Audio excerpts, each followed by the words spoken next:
Oh, Justin trying to get body? Hold on. Let's serve up Justin. Hold on. One, two. You ready? You ready? One, two, three. Oh!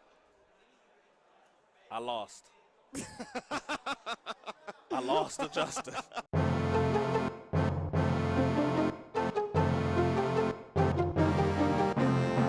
One of the things that you'll sometimes hear when people talk about neutral is a thing called the neutral triangle.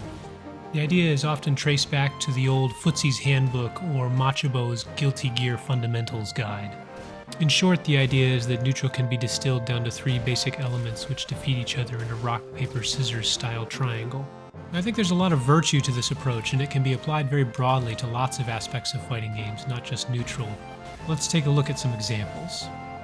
Lots of different vocabulary have been used over the decades to describe the neutral triangle, but in my mind, I think of it as comprising of patient play, which beats preemptive play, which beats greedy play, which beats patient play. Preemptive play is the style of play that most people learn when they learn fighting games. This is the style where you try to be the first to act on your opponent, the first to initiate combat, the first to initiate damage, the first to swing, and so on. Preemptive play stops things like an approaching opponent by sticking out a button to interrupt their intentions or by beginning your offense first. It can be tempting when you're learning to play fighting games to think of beating preemptive play as being even more preemptive yourself. That is, when your opponent gets in range of your buttons, you just need to react faster and swing faster. When in fact the reality is that preemptive play loses to patient play. Patient play is the conscious act of going second, doing less than reacting to what your opponent does. If your opponent is representing a lot of forward movement or swinging as soon as you get into their button range, try doing nothing or walking back a little bit and looking for an opportunity to whiff punish. Use patient play to beat preemptive play. New players often fail to develop their skills in patient play, either because they don't trust their own reactions, because they don't know what they're looking for, or because they don't value it in and of itself.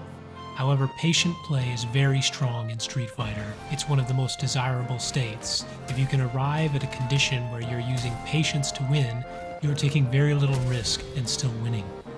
Lower ranks are a great place to practice patient play, because most opponents will not need encouragement to do reckless or unsafe things. In addition to most new players engaging in a primarily preemptive style, they're not usually punished at the ranks that they're at, and so they haven't learned not to do reckless attacks. Practicing waiting and punishing unsafe options, or trying to teach yourself how to pay attention to your opponent's habits and game plan are fundamental and vital skills for improving at Street Fighter and any fighting game. So how do you overcome an opponent who is themselves deploying patient play? Patient play loses to greedy play. Greedy play is characterized by taking higher commitment or riskier actions in order to abuse your opponent's passivity. Do things which encourage or force your opponent to act. On some characters, this can mean setting up a two-step neutral or stocking a resource. Doing this can encourage your opponent to approach you, otherwise you threaten to become more powerful. Or, using slower, heavier buttons can bully a passive opponent. If opponents are spending a lot of time walking backwards, then they're giving up space. You should take that space. If opponents are walking backwards looking for a whiff punish, you can walk a little deeper than you normally would. A patient opponent is trying to play in a way that is risk-averse. All players have a breaking point. Nobody wants to be thrown or struck forever. Your goal as the greedy player is to identify how much abuse your opponent is willing to take, and then shift back into the patient role just in time.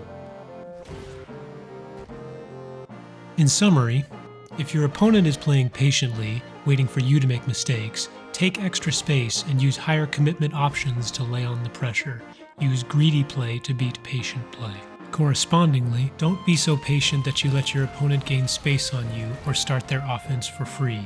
If you find that your opponent is walking you into the corner, deploy some preemptive play. Preemptive play beats greedy play. That brings me to one of the most important aspects of the neutral triangle, that it is not fixed. You and your opponent are both playing a game where you are trying to anticipate each other's moves. Representing one option can condition your opponent, and if you shift with the correct timing, you can stay on top. If you fail to adapt before your opponent does, you will find yourself on the back foot. Even very small things like movement can be data that you can use to assess the kinds of choices that your opponent might make.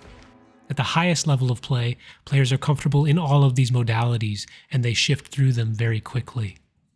Let me know if you have any questions in the comments, and be sure to check out the other videos in my Demystifying Neutral series. As always, thanks very much for watching. Mike, get him, Mike, get him. No, get him, Mike. Oh, he did the just bring it? Justin Wong is doing the just bring. Get him, Mike. Get him.